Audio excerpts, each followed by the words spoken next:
VenomousStare back with more StarCraft 2 action. This time we have another game from DreamHack Montreal, the WCS Fall event. And interestingly enough, it is another match from the first round, the first little group stage. And I'm casting a lot of these games from the first group stage because essentially they were lost in translation for the average viewer. Many people are only really going to ever watch the main stream that's on Twitch and has 30k plus viewers. But in my opinion, whenever you go to a tournament, the day one games are what you really want to watch for. They are frequently when your favorite players who the stream you watch the most of get to duke it out. And all of the players are in the little pit area and they're really playing each other for their tournament lives. And once it gets into like the round of 16, round of 8, everyone gets to see those matches. They're on the main stage. But whenever you go to a StarCraft 2 event and there's whether it be an open bracket or invitational group stages, anytime there is a group stage, they can't cast every single game. And even if there's community streams, your favorite player might not be featured, as we see Stephano, the French Zerg here, go for hatch first. So what I like to do is walk around and recognize the back of the head of my favorite player and stand behind him and watch his games first person. You get to see his left and right hand on the mouse and keyboard. You know, you get to see the way their screen moves, and you might be saying to yourself, well, you can see all that stuff on the live stream. Standing behind someone is just completely different. And furthermore, someone's ability to play live is more important than their ability to play at home on their own setup online. Sort of the games that matter the most, the games that really show how much you're worth as a pro gamer, and of course the games that can actually earn you money. So let's talk about Stephano, the first pro gamer I ever met. I met him at a Red Bull Battlegrounds event in Austin in 2012. This was the summer of 2012 when Stephano was far and away the best foreigner. Idra had fallen off a little bit at that point. If you look at Idra's career success in StarCraft 2, of course he was the best foreigner in Brood War at the end of that game's life, in terms of right before StarCraft 2 came out. But the stuff Idra won happened early. MLG DC 2010, NASL Season 1, IPL Season 1 being the main three events that he won, as well as Day 9's King of the Beta. By this time in 2012, Idra was still a solid player, but he wasn't the best foreigner. This guy was. Ilis Satiori, I think is how you say his name. He's French.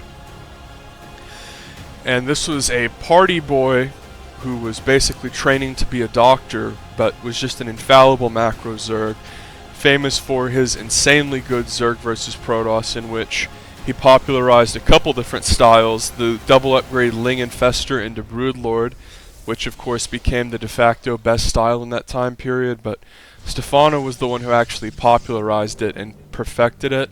And then of course the 12-minute Roach Max versus ZvP, which when I was first starting to learn how to play the game and I was a gold lead Zerg, that was my go-to build versus Protoss. It's a very useful build for sort of honing your macro because it's a lot about drone saturation and hitting your overlords, and then really just continuously pressuring and making units as you attack, aka just doing the basics correctly. Warp Prism is out here for Showtime, and you love to see early Prism play because it provides the Protoss player an excellent opportunity to harass the Zerg and make them very worried.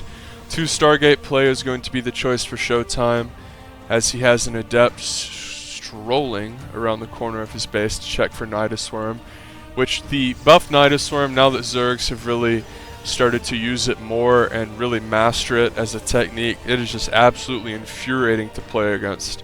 Even if you're Zerg, even in ZvZ, it's a pain in the ass, but the fact that Zerg players have gotten so good at using Nidus Worm and the fact that it's buffed to actually be usable, it's just killer. I mean, it's just absolutely brutal to play against. And in my opinion, it's not really particularly fun to use. So it's nice to see that Showtime was scanning the outside of his bases here. So this is going to be 2-star Phoenix. And for no reason at all, +1 isn't started. Now the reason +1 is so good for 2-star Phoenix is because, as I see some light adept pressure coming out here, this isn't really going to do anything, but takes Stephano's attention, and Stephano, of course, is diligently spreading creep. It's really nice to click an observer onto your Warp Prism, that way you can deny creep with this sort of harassment. But the reason that you want to get +1 air weapons when you go 2 Stargate Phoenix is because the more rapidly a unit attacks, the better it does with attack upgrades. And if it attacks twice, like Phoenix, it has the 2 little laser beams. Basically, the upgrade applies twice. Not like double, not like 10 damage to 20, but if it go, you know, double like per shot. And considering that warp, I'm seeing it and I really don't understand it, because there's this Korean player named Young-sik that made a GSL round of 4 run who actually used this build to great effect, where he would go 2 Stargate Phoenix and get +1, and then if the Zerg went for Hydras, it would actually just counter the Hydras because Phoenix do bonus damage to light units and it would just eviscerate the Zerg. But really there's no reason to skip this +1 air attack weapons if you're going for 2 Stargate play. That's not to say that it's not good, or it won't do devastating damage to overlords and get you map control, force spores, kill queens, all the stuff that you would expect from heavy Phoenix play. But if you're going to commit this heavily, you might as well get the 100-100 upgrade, frankly. It looks like Stephano's going for a big Roach Ravager attack here. He does have creep spread about halfway across the map, and this is just the colossal pain in the ass for Zerg whenever this many Phoenix show up and you don't have defense ready. Yeah, 1 Spore Crawler, that'll prevent you from outright losing, but 1 Spore Crawler works against 1 Stargate Phoenix, but 2 Star Phoenix, you really need more than 1 Spore. That's just the way that it works, because the toss can run in and just deal devastating damage. 3 Immortals are up here. Stephano's trying to break down enough of the door where he can not just get force fielded and obliterated, especially because he only has 3 Ravagers. And none of these units can shoot up. At some point Showtime will run out of energy, but not until he holds off the attack easily. Showtime intelligently rebuilding his Cybercore and his gate. Derpity derp, fuck you Windows.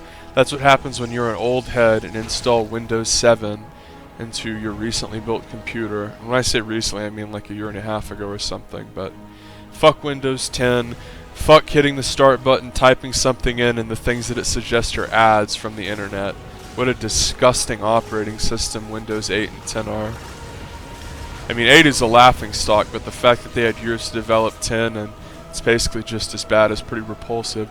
If I'm going to hit the start button and try to search for something, I don't want to use the fucking internet. If I wanted to do that, I'd pull up the internet and type it into Google. Terrible OSs aside, Showtime should be able to easily deflect this attack, as once you reach about 4 Immortals with a Sentry or 2, Roach play becomes rather useless. You really have to go super Ravager heavy. Stephano is still taking damage from the Phoenix. In my opinion, the most annoying thing about the Phoenix, be it 1 or 2 Stargate play, is the death of all the Overlords. A good intelligent Zerg player will scatter Overlords around the corner of the map to look for drops, especially against Terran, but you should be doing it against Protoss too. A little bit of shitty observing there, sorry. But whenever the Protoss player makes Phoenix, they really limit your vision, and it can make dealing with Warp Prisms and everything else way more difficult. And you can see that he's just picking off an insane amount without actually ever losing Phoenix. 21 workers down, that's over a mineral line's worth, and Showtime has lost next to nothing. He's getting +1, getting charged, getting Templar. He's basically doing everything a good macro Protoss should be doing. My only nitpick, other than the lack of +1 air attacks, is just imagine how much damage these Phoenix would have done with +1. See, that's another reason why I like +1 on the Phoenix, is especially if you're going to make, you know, more than 8, or shit, even more than 5, you're going to retain them.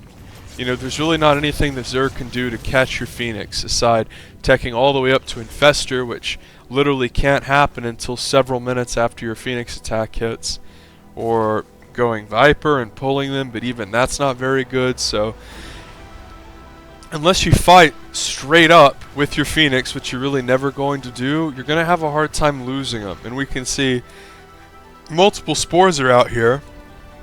Showtime just flies over them and doesn't lose anything. Fourth base is being established here for Showtime. Notice that he's setting up cannons and a battery there. This is very smart. New Protoss players mimic this. Do this at every new base you take. It's a night and day difference. You can see if he didn't do this, these lings would just straight up murder this base. Even though it's only a handful of lings, he would have to divert stuff or do a warp in. Stephano might have even been able to... Well, think about it. If you don't have any support, not the pylons, not the cannons, not the batteries, that base could have died. That's what I'm saying. You build a pylon, but then you want to mix in your cannon and your battery. Stephano might have been... I don't really know what those banelings were, honestly, but he canceled them. And if we go to upgrades, Storm is done. So this does not bode well for the Zerg, who's trying to tech into the infamous Brood Lord, but +2 is on the way along with Blink. Double force field at the ramp is just going to have these Zerg units eviscerated. And Stephano is sort of like, well shit, if I break those force fields, he's just going to railroad me with speed zealots, so you can have those roaches. And Stephano at this point, he's down about 40 supply. He does have infestors. Roach Infestor, of course, being Stephano's signature most units. But at this point, neither of them are going to be particularly useful. He's getting Neural Parasite, presumably to take over the Immortals. Because, as Idra once said, Roach Immortal is pretty good. Feedbacks onto the Infestors. High Templar, of course, sort of counter Infestors, assuming you can get them close enough to do spells. Bane's rolling forward, but Showtime doesn't really lose much at all. Stephano loses a whole mineral line. He's going to lose that base in addition to this base that he already lost, and Stephano taps out. So basically Showtime played a crisp macro game there and kept Stephano on the back foot with his 2 Stargate play. He had a 4th base. This is a pretty one-sided game, but this is a best of 3 sub, so you don't miss the next game.